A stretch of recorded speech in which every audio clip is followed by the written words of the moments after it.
G, D I جی اور S S P کے عہدے افسروں سے خالی ہیں۔ احکامات کے باوجود تاحال کوئی ریگولر آفیسر تعینات نہیں کیا جا سکا ہے۔ مزید تفصیلات جانتے ہیں نمائندہ وقت نیوز ندیم احمد سے۔ ندیم، آگاہ کیجیے گا۔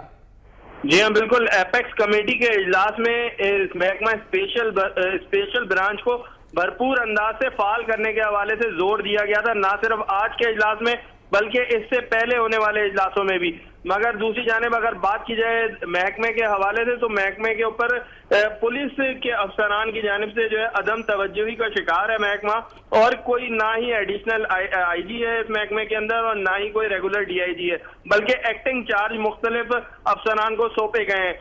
اس کی وجہ سے انتہائی حساس مقامات کے اوپر جو تعیناتیاں ہیں وہ وجہ تنازعہ بن گئی ہیں افسران کے درمیان، اور اب باقاعدگی سے ایک دھندا شروع ہو چکا ہے ایک کراچی ایئرپورٹ کے اوپر جو لاؤنج ہے کراچی ایئرپورٹ کا، وہاں چونکہ سیکیورٹی کے لیے جو ہے اسپیشل برانچ کے اہلکار تعینات کیے جاتے ہیں، اور دیکھا یہ جا رہا ہے جو اہلکار آج کل کے دنوں میں تعینات کیے جا رہے ہیں وہ تمام وہ اہلکار ہیں جنہیں سابقہ ادوار میں بلیک لسٹ قرار دیا گیا ہے، یا تو وہ کھیتیوں کو سہولیات فراہم کرتے رہیں یا مختلف اقسام کی اسمگلنگ میں ملوث رہیں۔